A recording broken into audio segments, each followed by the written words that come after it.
This, boys and girls, is a River2Sea S-Waver. Now this is the 6-inch version. So one of the smaller ones. I think this is the 120 size, I think they call it. Let's see, it says on the bottom there, 168S. This one was given to me back when these things became really popular. Somebody was trying to replicate the light trout pattern, and you know, it was cool. I've never caught a fish on it, so I decided I'm going to repaint it. I'm not a big fan of repainting the plastic tail just because it is plastic, but I don't know that I can remove those pins very well. I'm going to have to look at it. You can see they're stuck in there, it looks like, with toothpicks. I probably will try to take this out and just scrub all that off of there and just leave it the way it is. But we're going to go with a Texas John baby bass. This is going to be killer this fall. So first thing we're going to do, and I'm not going to do all this on camera because I know you guys don't like long videos, but I'm going to pop these eyes off, get this tail off, and then we're going to prime this sucker white. Here we go.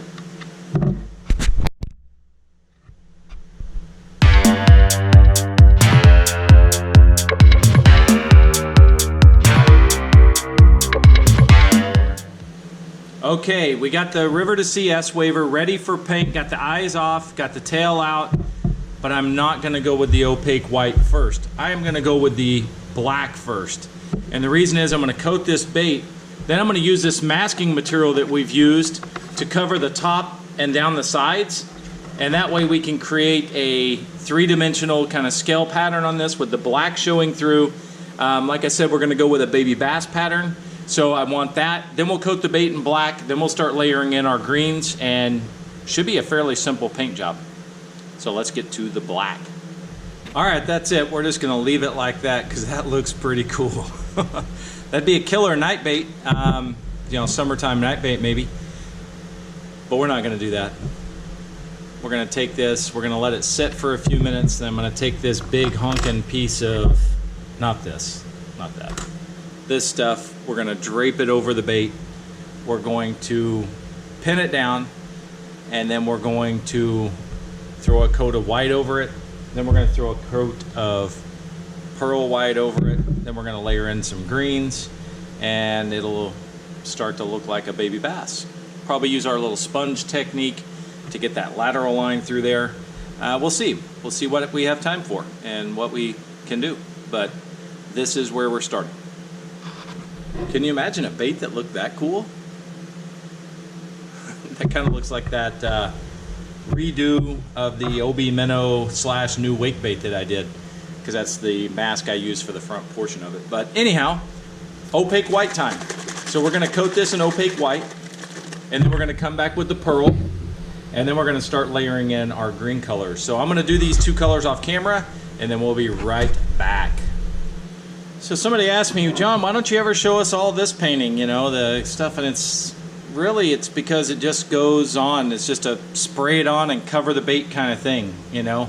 I just threw on a coat of that, covered the whole bait, threw on a coat of the pearl, coated the whole bait, and there we go. Now for the actual fun part, where we're going to actually put the details in that's going to make this baby bass a baby bass. We're going to be using some transparent leaf green. That's a great color. We're going to be using some detail moss green. We're going to be using some more of this black. It's going to be really cool. So let's get to the next step. Okay, the first thing I'm going to do is I'm going to add a little bit of yellow hue to the whole bait. I'm going to use some of this transparent yellow.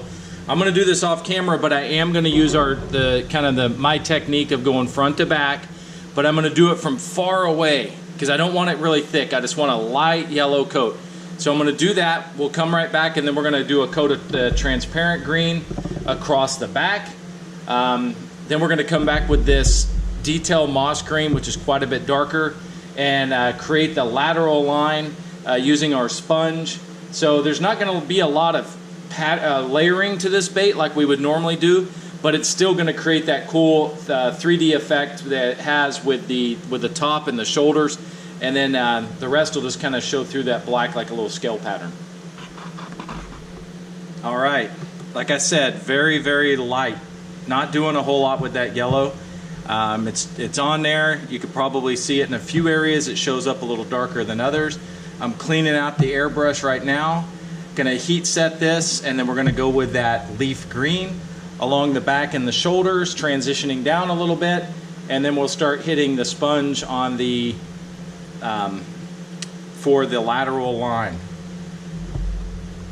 All right, we got that yellow done. You can see it shows up just a little bit, just enough really. I'm gonna adjust this tail to get this thing a little bit straighter. That way when we're doing this masking of, or matching of the, there we go, of the scan from front to back with this transparent leaf green, then it'll really show up. Again, we're just gonna create that darker back, not super dark, but dark enough. So we'll go right down the spine first.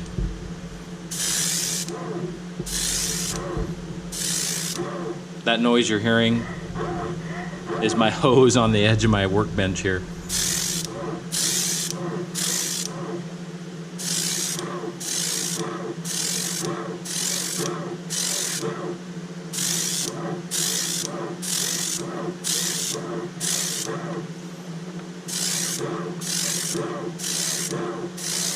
Just letting it leak down the side just a bit, not a lot. I will hit the back with that moss green just to give it a little bit darker back. But there is the main body. That looks good. We're gonna heat set. Gonna load a little bit of this moss green in the airbrush to do just the very, very back. Then we're gonna put some on a paper plate over here and break out one of our sponges and create that lateral line down the side. I've said this before in other videos, when you're going from color to color, you gotta clean out your airbrush pretty good. It's not usually too bad when you're going from like a light green or a yellow to a dark green, or a yellow or light green to a dark green, but I still like to get it good because I want just the color I'm working with really to get there. So got this moss green loaded up. All we're gonna do is go straight down the spine. We just want the top of the bait, the top of the bait to be painted here. So here we go. Just gonna keep doing this just like this. The air pressure is not working with me too well.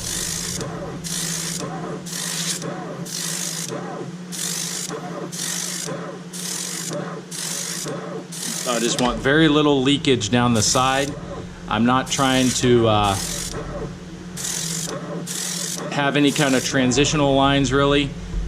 I just want that dark, definitive back like we have now. So if you look at it from this angle, trying to get my arm right. Here, let me make sure it's showing up right. Okay, from that angle, it looks white. From that angle, it looks dark green or green, right? That's because of the way we're spraying this. Pretty cool, huh? It creates that shadowed effect. It creates that pattern that is really unique to the way I do some of my baits. Definitely makes them different. So, all right, now we're gonna put some of this detail moss green on a paper plate. We're gonna break out a sponge, like a natural sponge, and we're just gonna gently blot in along the sides that lateral line, kind of right through the eye, down that line that exists on this bait, and that'll be good. We'll be just about done. All right, I've been testing.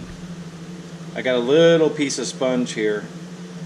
Again, we want to create like a random type pattern like that. The trick is you got to get your sponge a little wet ahead of time, and you got to blot off some of this when you get started. So I'm going to try to do this where it shows up good, but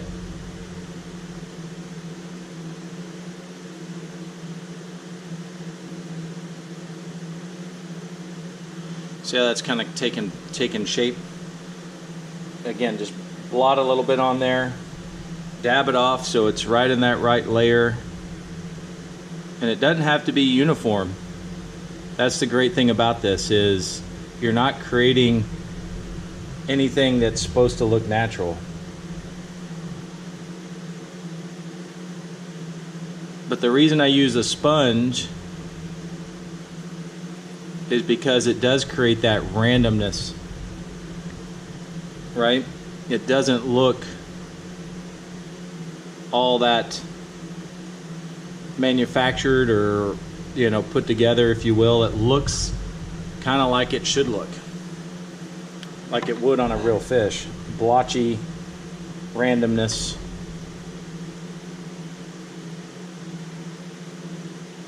See, I got a little thick on that one. That's okay, because it's not meant to be anything more than what it is, which is just a highlight to the bait.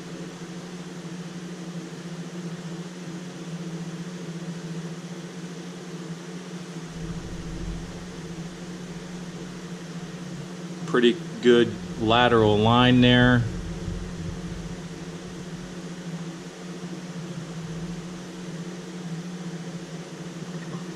Might as well hit the tail section there a little bit. I'm gonna have to figure out that tail still too. So there's our lateral line, dark back. I think she ought to be good to go. So we're gonna heat set all of that.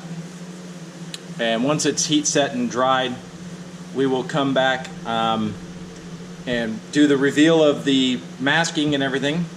And then also at the same time, I want to use what I have left loaded up of this detail green and just lightly highlight in around those eyes, but I don't want to do that with the masking on there. So we're going to heat set, let it set for a few minutes, and then pull off the masking material. I am fairly satisfied with the drying. It's, you know, it's a critical thing when you're doing, especially the wet paint application like I was doing there for the lateral line, not the brush paint, the airbrush paint, because it can affect when you pull this masking material off. If it actually is still wet, it'll actually kind of smudge. We don't want that. Okay, this thing's gonna get super wobbly super quick as soon as I get these last couple off, because this isn't clipped to anything. So got to be a little careful there. Let's see. All right, so this one is good. What we're gonna do is release this one, because we like to do the fancy big reveal here. Not gonna look, I'm not looking, folks, I promise. We're just gonna clip it to that bottom piece there where it's supposed to be clipped without jacking up the paint. There we go. Now we should be able to rotate back. There we go. All right, cool. Let's get this back one the same thing. Get this unhooked. Get this spread away from it and back on. Perfect. Okay. Let's make sure we're all clear of all the baloney. Gonna do this from the front to the back. Whoa. Front to the back there. Good idea is just to pull it away nice and gently pull it away, and then whoop, caught on the front, and then peel it back, and there is a pretty sweet looking baby bass. I dig it. I dig it a lot. That sucker is cool. That sucker is really cool. Next thing we're gonna do, we gotta get eyes on it, of course, but we also gotta figure out that dadgum tail. I've already scrubbed on it a little bit. I don't wanna scrub too much because it's just hard rubber. But we might just have to take it and paint it to match, which I hate to do on hard rubber because there's no way to really clear coat it without making it super rigid, and we don't want that. So I'm gonna take a look at that. We'll let this sit for a few minutes, and then we'll be right back for clear coat, eyes, and hopefully the tail going back on. Well, that's the tail we've got now. So I've tried to scrub it, get all that other paint off. It wouldn't come off, which is fine. So what I'm gonna do is I'm gonna load the brush up, and we're gonna go through the steps to make it right, so to speak. At least match it, you know, to what our bait is. I'm not gonna go through the whole process of masking and everything else, because that's not what tails look like. But we will create a little bit of that striation pattern that a tail should have, and hopefully that gets us at least close to where we want to be for what this bait should look like. So first things first, we're going to prime it white, then we're going to hit it with the pearl white, then we're going to hit it with a little bit of leaf green, I think, and that'll probably be okay. We'll see. So let's get to it. Alright, so here's the tail done. It'll go kind of like that, if you can imagine. You can see it there. So that'll look pretty good. I used a brush and got into the grooves and blah blah blah. We're going to clear coat that separate. Hopefully that works. Not exactly confident, but for now what we're going to do is eyeballs. As it turns out, lucky enough as I am sometimes, the eyes that came out of there are the same little oval kind of slotted eyes I've used in the past. So we're going to turn the camera down into the shadows here. We're going to take our getting old Gorilla gel glue here. Going to put a nice little dollop right in the eye socket there. I never did go back around the eyes. I just didn't think it was necessary to get a darker pattern there. So got that on there good. Pull that away, get the other side. I really need to get, I bought more glue, I just hadn't broke it out yet. So there's a good little dollop in there, pull that away.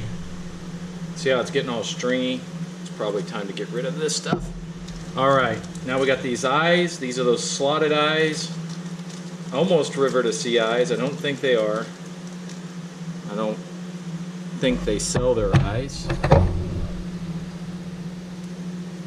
Alright, so this one first over here.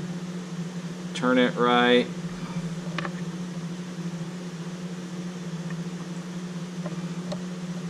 Kind of wedge it in there. That looks good. Get this other one, same. Get it positioned correctly. Make sure I did the other one right now that I was looking at it. Alright. And boom. There we have it, folks. I think that looks pretty good. Now we will begin the clear coating process. This one's going to be a little tricky. I'm going to probably have to use a paintbrush or something like that to get inside the channel there. So we're going to start with the back end. Sorry about that noise. Going to start with the back end here. Dip it with one toothpick in at an angle like that, so it all runs down to that toothpick that'll have a drip line on it. And then at that point, once that's cured and hard, and during that process, what I'm going to do is I'm going to take a brush and brush in on these grooves here. This is plastic bait, so it's not as critical to get it good and sealed, but I do want that clear coat, just a light little layer in there. So I'll tilt it like that, I'll do that. Then I will do the other side first so that it starts dripping down. Then I'll hold it, dip the bait in, let it start to drip, and then we'll hang it. So that's what I'm thinking we're going to do.